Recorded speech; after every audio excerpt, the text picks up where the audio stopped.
sekalian, antara pakai pengeras suara dengan tidak pakai pengeras suara jelas mana suaranya? Nggak usah pakai ya.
Baik Bapak Ibu sekalian, ini adalah Babinsa Desa Agmorok, tugas saya tugaskan di sini. Saya harapkan Bapak Ibu sekalian nanti bisa saling mengenal dengan Babinsa saya. Kemudian pada kesempatan ini juga Bapak Ibu sekalian bisa mengenal saya. Untuk nama saya gampang diingat ya, sekalian panggil saja Pak Awan. Pak Awan, di mana tempatnya? Awan? Gampang diingat. Pak Awan, bahasa Indonesia itu, atau kalau bahasa Makassarnya lama. Lama. Ayo saya bukan Pak Ramah, saya tetap Pak Awan. Ya.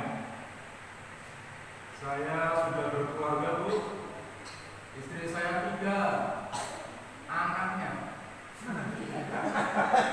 Istri saya 3, anaknya. 1 nih.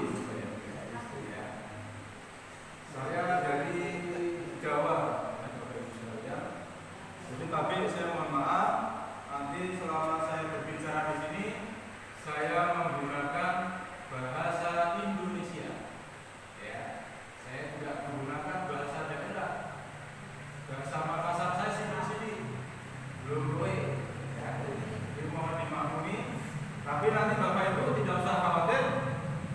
Kalau kira-kira penyampaian saya ada yang kurang jelas, ini Bapak Ibu bisa nanti saya lihat kalau kira-kira ada yang kurang jelas bahasa daerahnya, nanti saya akan minta Pak Babinsa untuk memberikan bahasa daerahnya. Siap?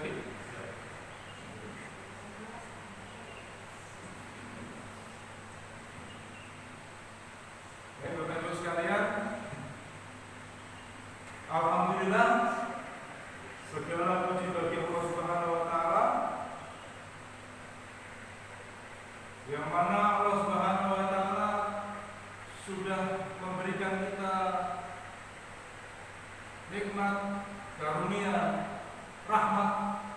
yang luar biasa, yang terbesar yang kita rasakan. Bukan nikmat iman, bukan nikmat Islam, tapi apa? Yang saya maksud rahmat yang luar biasa adalah Nabi kita, Nabi Muhammad Shallallahu Alaihi Wasallam. Beliau adalah rahmat yang terbesar untuk kita semua. Melalui beliaulah kita mengenal Islam, mengenal iman, mengenal sholat, mengenal Allah Subhanahu Wa Taala, Tuhan yang kita sembah. Ya. Jadi perlu kita ingat rahmat yang luar biasa yang ada pada kita adalah Nabi Muhammad SAW, Nabi kita semua. Ya. Saya lupa, tapi sebelum saya lanjutkan, saya mengajak kepada kita semuanya, mari kita mendoakan. Ya. Yang pertama pemimpin kita, yang kedua orang tua kita, yang ketiga guru-guru kita, ulama-ulama kita, yang keempat untuk kita. Mudah-mudahan Allah Subhanahu Wa Taala membukakan kalbu kita masing-masing, sehingga kalau kalbu kita sudah dibuka, insya Allah mudah-mudahan apa nasihat-nasihat kebaikan yang kita dengar nanti bisa masuk ke hati kita masing-masing. Ya. Jadi mari kita berdoa, nanti kita sama-sama membaca suratul Al-Fatihah. Ya Allah ya Rabb, rahmati dan berkahilah pemimpin-pemimpin kami. Ya Allah ya Rabb, berkahi dan rahmati orang tua kami, baik yang masih hidup ataupun yang sudah meninggal dunia. Ya Allah ya Rabb, rahmati dan berkahi guru-guru kami, ulama-ulama kami. Ya Allah ya Rabb, bukalah kalbu kami semua, sehingga kami bisa menerima nasihat-nasihat kebaikan. Al-Fatihah.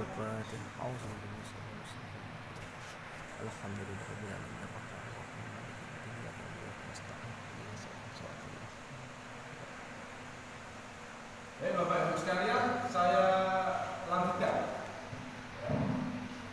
Tadi saya sampaikan bahwa rahmat terbesar yang ada pada hidup kita adalah kita memiliki Nabi Muhammad SAW. Kita semua ini berarti apa? Menjadi umatnya Nabi Muhammad SAW. Bapak Ibu sekalian, harus kita tahu sebenarnya nabi-nabi terdahulu sebelum Nabi Muhammad SAW mereka iri kepada kita. Kita ditakdirkan Allah Subhanahu Wa Taala kita menjadi umatnya Nabi Muhammad SAW tanpa kita meminta. Ya, kita dibandingkan, alhamdulillah kita semua yang hadir di sini sudah memeluk Islam semenjak kita masih kecil, karena kita Islamnya Islam keturunan, ya, kakek kita, nenek kita, orang tua kita sudah Islam. Jadi ada di dalam salah satu kitab ulama menceritakan bagaimana tadi Kak Dede bilang nabi-nabi terdahulu ini kepada kita. Diceritakan di situ Nabi Adam. Nabi Adam iri dengan kita sebagai umatnya Nabi Muhammad SAW. Dan beliau Nabi Adam ingin, ya, beliau berdoa kepada Allah Subhanahu Wa Taala bisa dijadikan umat Nabi Muhammad SAW. Karena ada empat hal yang diberikan kepada kita, tetapi tidak diberikan kepada Nabi Adam alaihissalam. Pertama, sampai salah-salah, ya. Nanti mau tak suruh ulang, ya. Yang pertama, ya, yang pertama ada empat hal. Yang pertama,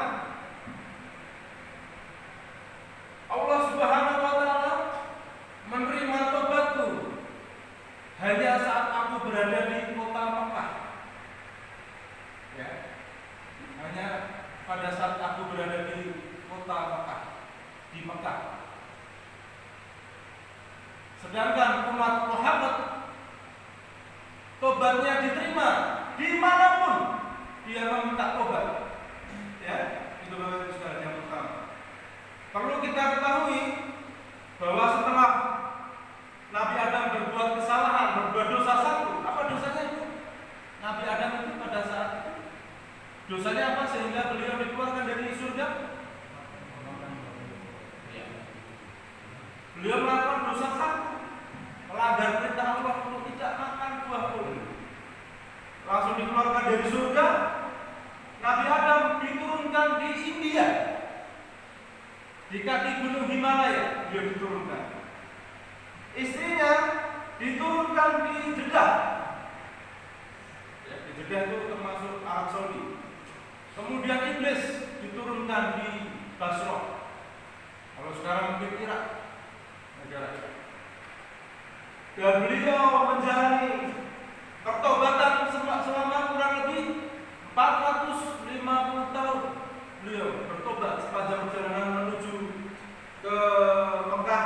Nanti dipertemukan Allah Subhanahu wa taala dengan istrinya di Bukit Arafah. Itu kalau kita naik haji ada namanya Bukit Arafah, yang tempat pertemuan Nabi Adam dengan istrinya setelah berpisah. Setelah dikeluarkan dari surga dipisahkan oleh Allah Subhanahu wa taala. Ya. Dan pertobatan Nabi Adam diterima Allah Subhanahu wa taala di Mekah itu karena Nabi Adam menyertakan nama Nabi Muhammad SAW dalam pertobatan. Itu luar biasa kan? Padahal pada saat Nabi Adam bertobat itu kira-kira Nabi Muhammad sudah diciptakan Allah atau belum?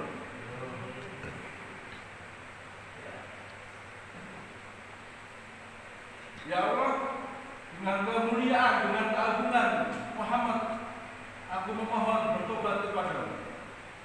Ya. Allah bertanya kepada Nabi Adam, padahal Allah sudah tahu. Hei Adam, kenapa kau menyebutkan Muhammad?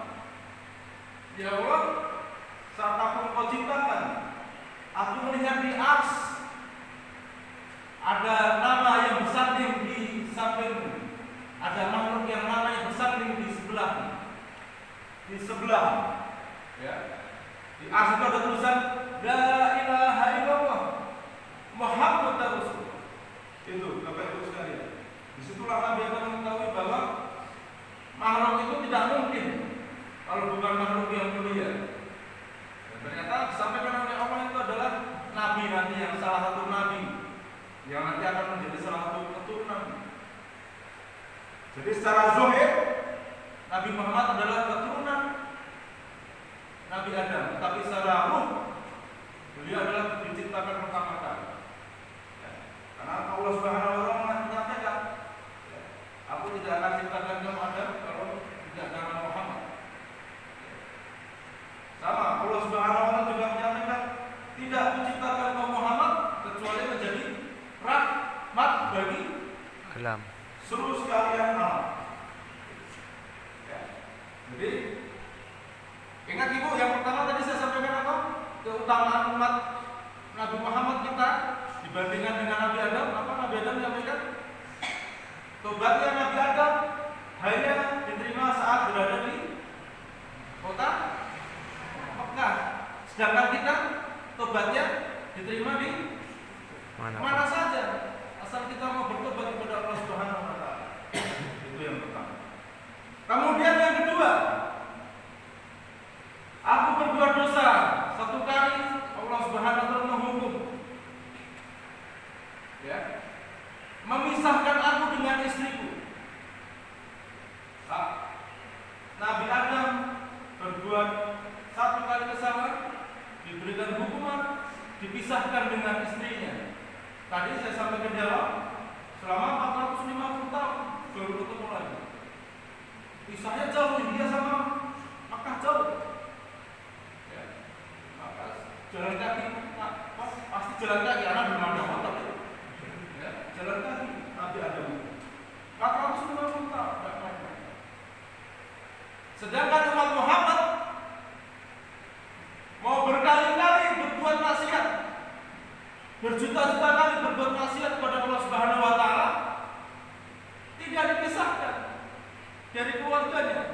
tidak dipisahkan dari anak istrinya, dari suami tidak ada. Betul Bu ya? Itu keutamaan umatnya Nabi Muhammad. Kemudian yang keutamaan ketiga, saat aku berbuat dosa, aku berpakaian. Ya. Jadi Nabi Adam di surga itu berpakaian saat beliau makan bersama. Begitu aku berbuat dosa, Allah Subhanahu wa taala mengambil, mencabut pakaianku sehingga terlihat auratku. Sedangkan umat Muhammad, mereka bermaksiat tidak berpakaian. Ya. Saat manusia-manusia itu bermaksiat, pasti ada bermaksiat dan dia tidak pakai pakaian, bermaksiat. Maka dosa-dosa besar tidak berpakaian. Ya. Gak usah saya jelaskan lebih rinci, Bapak Ibu sudah paham maksudnya Pak dari Bapak. Kita tidak berpakaian saat bermaksiat. Tapi apa? Allah Subhanahu wa taala melakukan seperti kepada Nabi Adam, kita tetap bisa berpakaian. Allah Subhanahu wa taala tidak hilangkan pakaian kita. Ya. Itu keutamaan umat Nabi Muhammad SAW. Kemudian yang keempat, keutamaan umat Muhammad kata Nabi Adam, aku berbuat dosa satu kali, aku dikeluarkan dari surga. Sedangkan umat Muhammad, dia berada di dunia, berkali-kali dia bermaksiat, kemudian dia bertobat, nantinya dia dimasukkan ke surga. Ya, itulah hal yang membuat Nabi Adam iri kepada kita semua. Ya. Jadi adalah suatu rahmat yang luar biasa, Bapak Ibu. Kita menjadi umatnya Nabi Muhammad SAW, suatu kesyukuran yang sangat luar biasa, yang harus kita sadari. Sangat luar biasa rahmat yang diberikan Allah Subhanahu wa taala kepada kita semua. Kita menjadi umatnya Nabi Muhammad SAW. Dan umat Nabi Muhammad memiliki keutamaan, ya, kalau besok kelak di akhirat umat Nabi Muhammad adalah pemimpin umat-umat yang lain. Kenapa demikian? Karena Nabi Muhammad SAW adalah orang yang pertama kali masuk surga. Nabi-nabi yang lain belakang. Dan Nabi kita, karena cinta kepada umatnya, Nabi Muhammad tidak mau masuk sendiri. Ya, Nabi Muhammad SAW ingin masuknya bersama-sama kita, umatnya. Ada masuk surga sebelum kita masuk. Kalau kita jadi umatnya Nabi Muhammad SAW, itu yang pertama. Yang berikutnya adalah umat Nabi yang lain, pahalanya biasa-biasa. Ya. Apa? Bahasa daerahnya biasa-biasa. Ya. Biasa-biasa. Sama. Biasa-biasa juga. Biasa-biasa beda sama baji-baji ya. Biasa-biasa. Bukan baji-baji ya, biasa-biasa. Ya, baik. Pahalanya biasa. Tapi kita umat Nabi Muhammad SAW, pahala kita luar biasa. Tadi kita sholat subuh bersama-sama di sini. Bapak Ibu jangan pernah tinggalkan namanya sholat sunnah qobliyah subuh. Pahalanya luar biasa, pahalanya qobliyah subuh itu. Apa itu pahalanya? Lebih besar daripada sholat qobliyah subuh apa pahalanya? Sudah tahu nih? Belum tahu itu pahalanya. Sholat sunnah qobliyah subuh pahalanya luar biasa, yaitu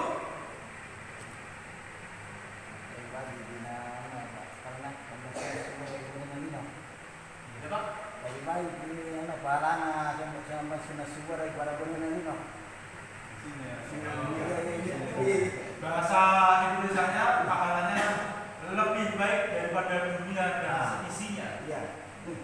Apa bahasa daerahnya? Dunia dan isinya?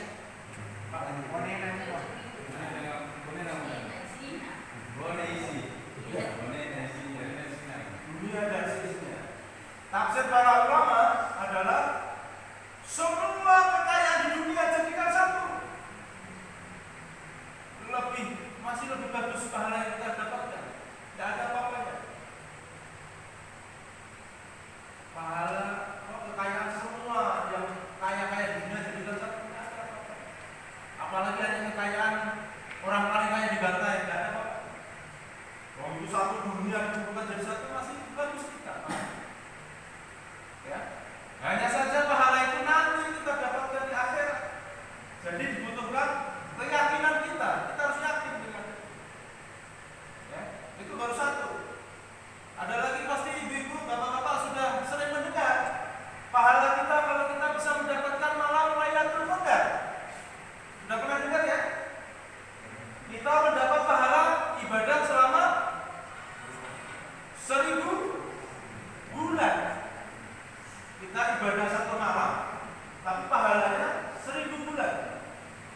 Begitu dihitung, kurang lebih kita dapat pahala selama 83 tahun.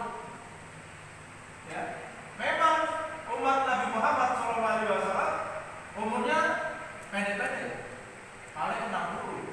Ya, jadi bapak ibu sekalian, tapi bapak-bapak yang sudah tua, perhatikan Pak ya, umur Nabi Muhammad hanya 63.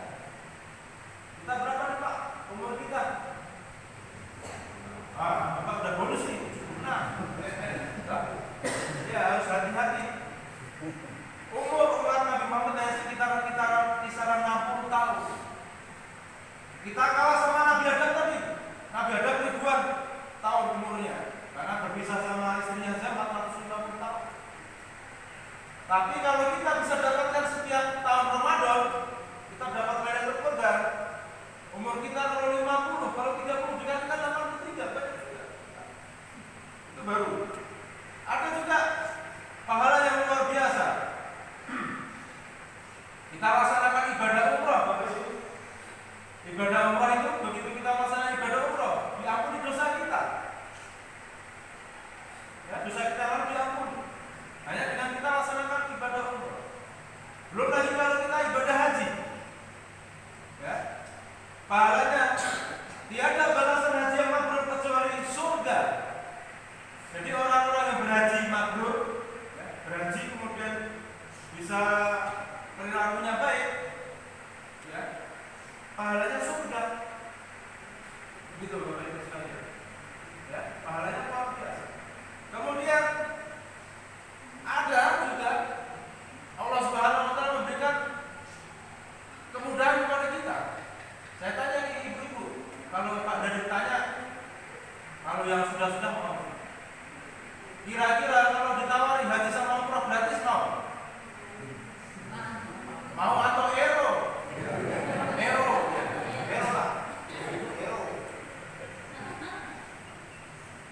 Pak Dadi bilang gratis, itu kan gratis, karena tidak berbiaya. Ya. Nabi kita Nabi Muhammad SAW bersabda, barang siapa melaksanakan sholat subuh berjamaah di masjid, kemudian dia berdiam diri di masjid, ya, tertinggal di masjid hingga terbit matahari, dari akhir dia melaksanakan sholat sunnah 2 rakaat, maka ia mendapatkan pahala sebesar haji dan umrah. Haji dan umrah sempurna, sempurna, sempurna. Sempurna 3 kali tafsir ulama. Kita diberikan pahala umrah yang mabrur, haji yang mabrur. Tadi saya sampaikan di awal, umrah diampuni dosa kita, haji pahalanya surga. Kita laksanakan itu, dapat kita pahala haji dan umrah gratis, tidak usah bayar. Hanya butuh apa? Tetap berdiam diri di masjid selesai sholat subuh sampai terbit matahari. Ya. Jadi terbit matahari kurang lebih 20 menit lagi. Bapak Ibu, sebenarnya ringan kalau kita mau, ya. Kalau kita minta kepada Allah Subhanahu wa taala, kuatkan hamba untuk beribadah kepada. Kita minta selalu minta kekuatan kepada Allah Subhanahu wa taala. Karena kita semuanya kalau diingat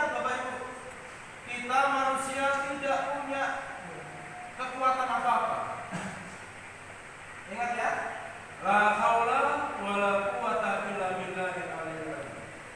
Tiada daya dan upaya kecuali dari pertolongan Allah Subhanahu wa taala. Ya. Kemudian dari keistimewaan umat Nabi Muhammad SAW, saya mengajak kepada kita semuanya, mari kita tumbuhkan rasa di dalam hati kita masing-masing, rasa cinta, rasa sayang, rasa rindu pada siapa? Pada baginda Rasulullah SAW, Nabi kita, Nabi Muhammad SAW. Tumbuhkan kita, Bapak Ibu, kecintaan kita kepada Nabi kita. Ya. Mohon maaf, ini saya harus mengatakan bahwa ternyata Nabi kita, Nabi Muhammad SAW, sudah lebih dulu, Bapak Ibu, mencintai kita. Beliau sudah lebih dulu mencintai kita. Ya. Apa buktinya, Pak? Banyak buktinya. Ya. Yang pertama, Nabi Muhammad SAW, beliau pernah berjalan, ya, dengan sahabatnya Sayyidina Abu Bakar. Beliau berjalan, kemudian beliau bertanya kepada Sayyidina Abu Bakar,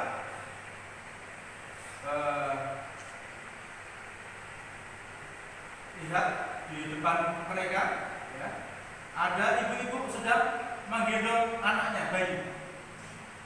Ya. Kemudian di dekatnya ibu-ibu itu ada api yang besar. Ya, Abu Bakar, bagaimana perasaan ibu itu kalau dia tahu anak yang dia gendong itu dimasukkan ke api itu? Saya tanya ke ibu-ibu, gimana perasaan anak tak lagi yang selama ini disayang-sayang ternyata masuk ke api itu tadi? Gimana perasaan? Ya, gembira, sedih, sakit, rasanya sakit, hatinya sakit, sedih, ya. Sedihnya sedih biasa atau sedih yang mendalam? Kemudian Nabi kita menyampaikan, seperti itulah perasaanku saat aku tahu satu umatku masuk ke neraka. Itu beliau sampaikan. Ya. Nabi kita mencintai kita. Ya, itu baru satu. Yang berikutnya,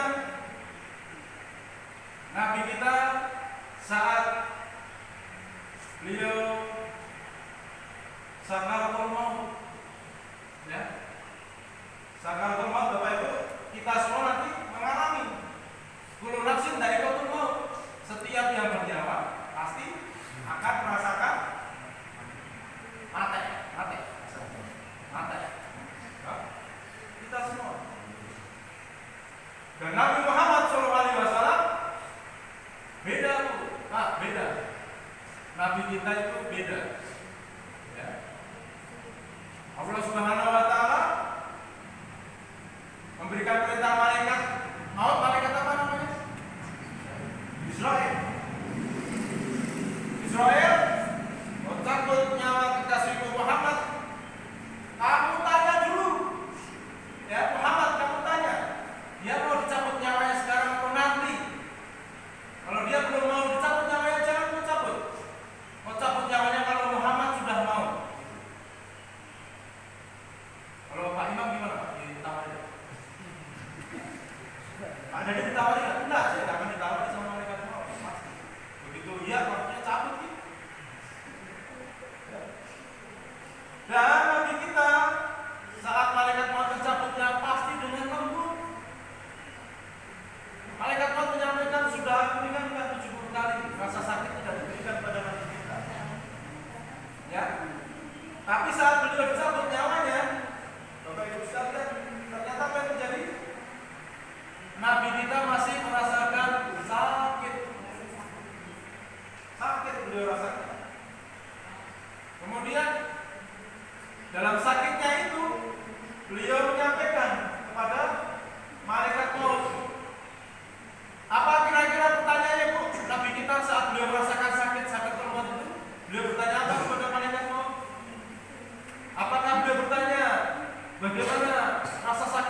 Beliau berdoa yang terakhir, ya, doa beliau yang terakhir.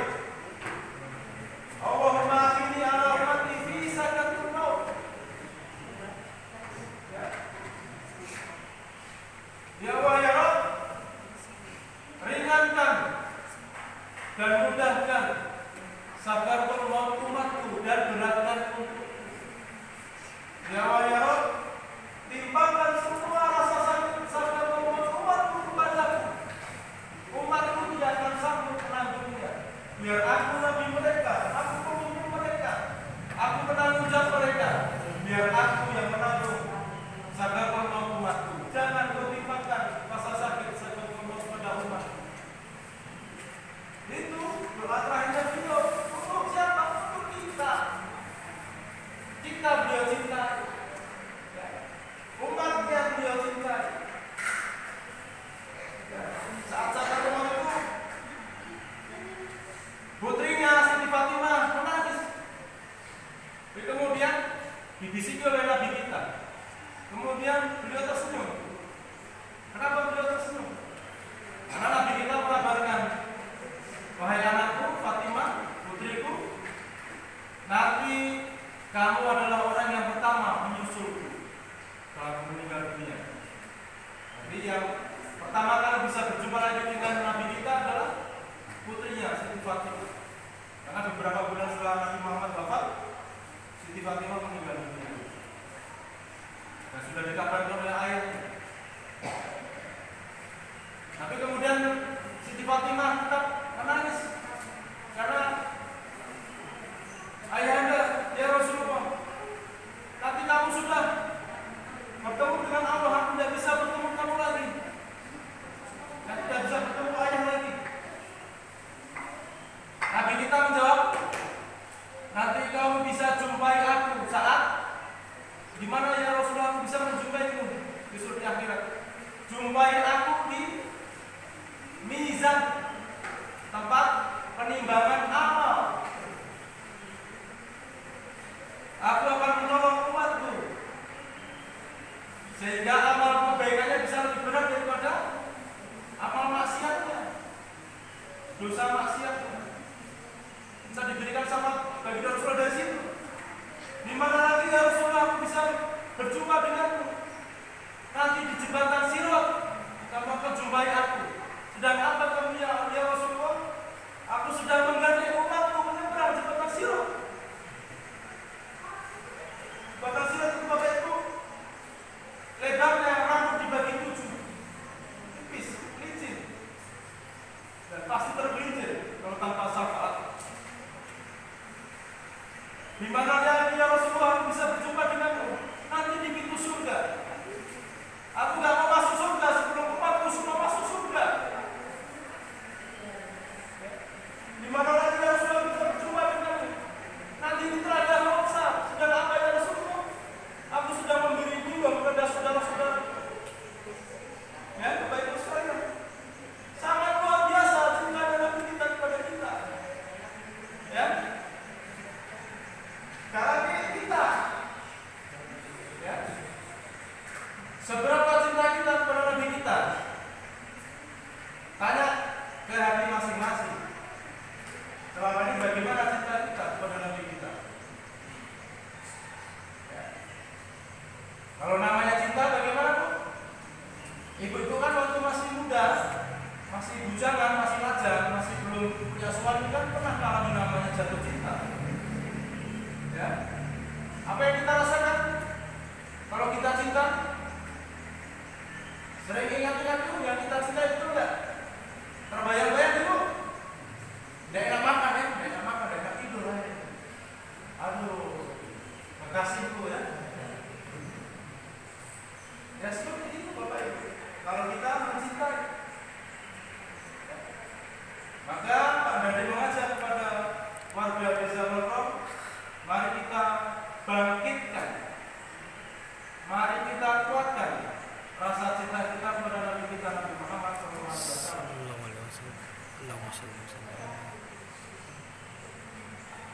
Saya mengajak kepada kita semuanya, Bapak Ibu, mari kita pakalwe sholat, ya, mari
Pecintanya Nabi Muhammad atau tidak kita di sini?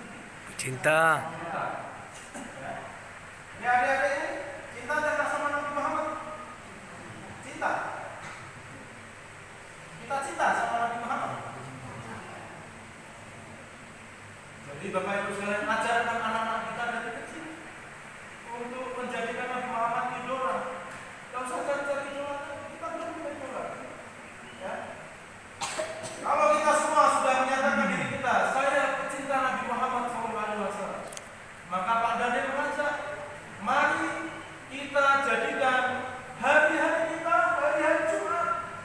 Tidak usah kita tunggu hari Jumat untuk kita memperbanyak bersolawat pada Nabi Muhammad SAW. Ya Pak ya? Tiap hari kita akan oleh solawat.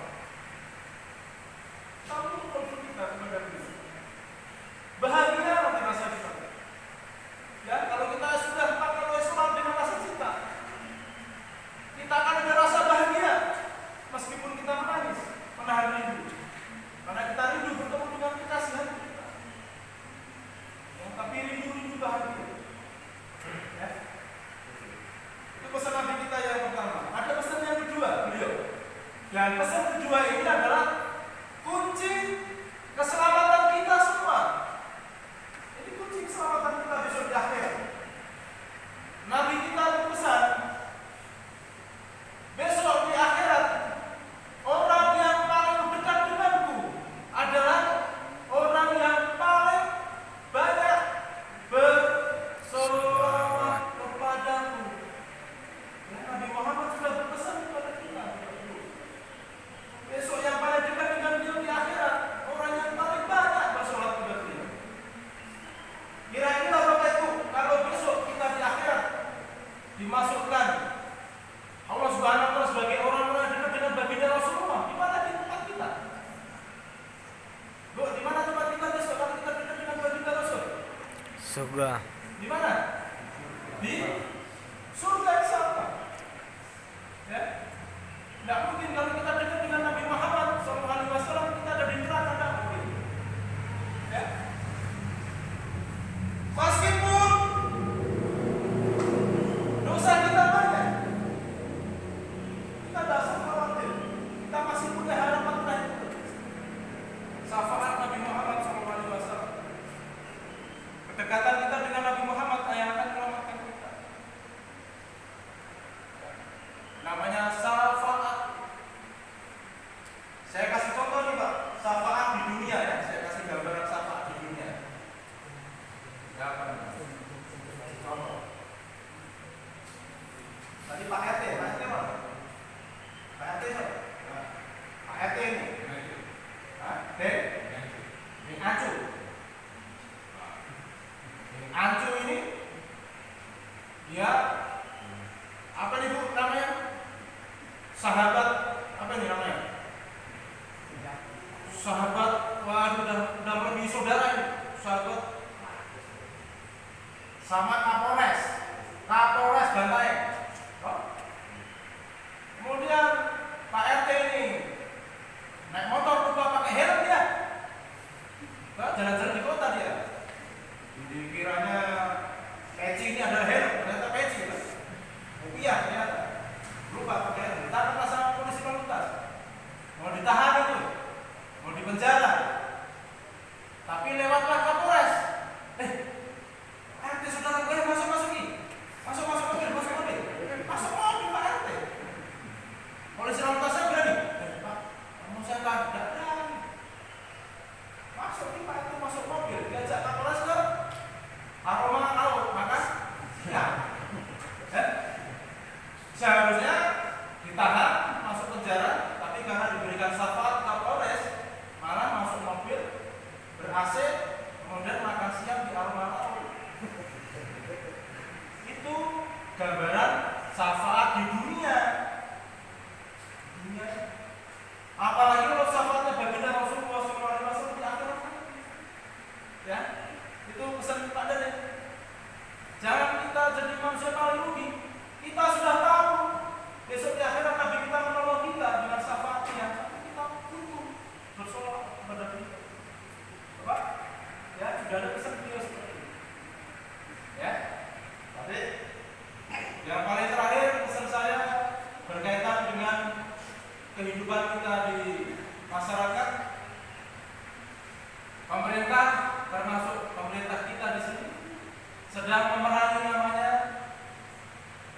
stunting. Ibu udah dapat informasi ini? Stunting belum? Belum ya? Stunting itu istilah bagi anak-anak kita yang kurang gizi, ya, kurang gizi. Nanti jadinya kalau bahasa Jawa Pak kuntet.